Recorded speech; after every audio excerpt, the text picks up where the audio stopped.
RG Kar medical college ও হাসপাতালের প্রাক্তন অধ্যক্ষ সন্দীপ ঘোষের বিরুদ্ধে চলা আর্থিক অনিয়ম ও দুর্নীতির মামলায় আরও কড়া অবস্থান নিল রাজ্য সরকার। সোমবার এক নির্দেশিকায় জানানো হয়েছে, সন্দীপ ঘোষের বিরুদ্ধে আইনি বিচার প্রক্রিয়া শুরু করার জন্য প্রয়োজনীয় প্রশাসনিক অনুমতি দিয়ে দেওয়া হয়েছে। অর্থাৎ এবার কেন্দ্রীয় তদন্তকারী সংস্থা বা ইডি তার বিরুদ্ধে আদালতে পূর্ণাঙ্গ আইনি পদক্ষেপ করতে পারবে। এই প্রসঙ্গে সোশ্যাল মিডিয়ায় একটি পোস্ট করেন মুখ্যমন্ত্রী শুভেন্দু অধিকারী। প্রকৃত দোষীদের কঠোরতম শাস্তি পাক এবং বাংলার মানুষ ন্যায় বিচার প্রত্যক্ষ করুক, এমনই বার্তা দিলেন তিনি। এ বিষয়ে বিস্তারিত কথা বলবো, আমাদের সঙ্গে টেলিফোন লাইনে রয়েছে আমাদের প্রতিনিধি সৌভিক সান্যাল। সৌভিক, অবশেষে প্রাক্তন অধ্যক্ষ সন্দীপ ঘোষের বিরুদ্ধে চলা আর্থিক অনিয়ম ও দুর্নীতির মামলায় আরো কড়া অবস্থান নিয়েছে রাজ্য সরকার। এ বিষয়ে বিস্তারিত জানবো।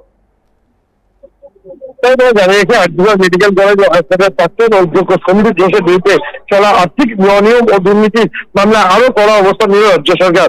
সোমবার এই নির্দেশিকায় জানানো হয়েছে, সন্দীপ ঘোষের বিরুদ্ধে আইনি বিচার প্রক্রিয়া শুরু করার জন্য প্রয়োজনীয় প্রশাসনিক অনুমতি বা স্যাংশন দিয়ে দেওয়া হয়েছে। অর্থাৎ এবার কেন্দ্রীয় তদন্তকারী সংস্থা তার বিরুদ্ধে আদালতে পূর্ণাঙ্গ আইনি পদক্ষেপ করতে পারবে বলেই মনে করা হচ্ছে। এই প্রসঙ্গে সোশ্যাল মিডিয়ায় একটি পোস্টে করেন মুখ্যমন্ত্রী শুভেন্দু অধিকারী। প্রকৃত দোষীদের কঠোরতম শাস্তি পাক এবং বাংলার মানুষ ন্যায় বিচার প্রত্যক্ষ করুক, এমনটাই বার্তা দিলেন তিনি। পাশাপাশি তোমায় জানিয়ে রাখি, আরজিকর হাসপাতালে প্রয়োজনীয় বিভিন্ন কেনাকাটা এবং পরিকাঠামো উন্নয়নের কাজে ব্যাপক আর্থিক দুর্নীতির অভিযোগ উঠেছিল তার বিরুদ্ধে। আদালতের নির্দেশ এই মামলায় তদন্ত ভার হাতে দেয় সিবিআই।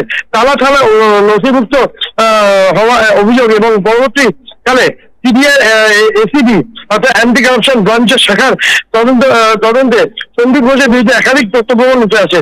তদন্তে উঠে এসেছে দুর্নীতির জাল ছড়িয়ে ছিল বেশ কয়েকটি ভূমিপুর সংস্থাও।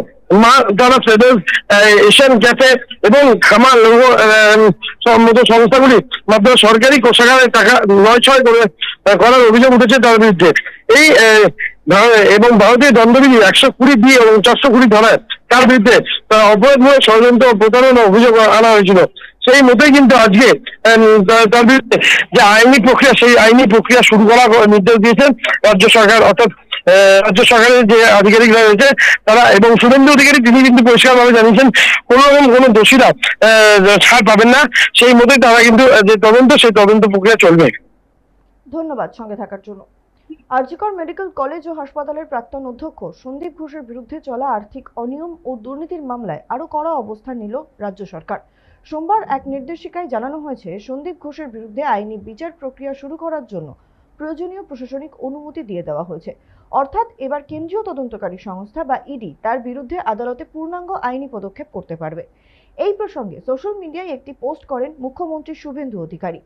প্রকৃত দোষীদের কঠোরতম শাস্তি পাক এবং বাংলার মানুষ ন্যায় বিচার প্রত্যক্ষ করুক, এমনটাই বার্তা দিয়েছেন তিনি।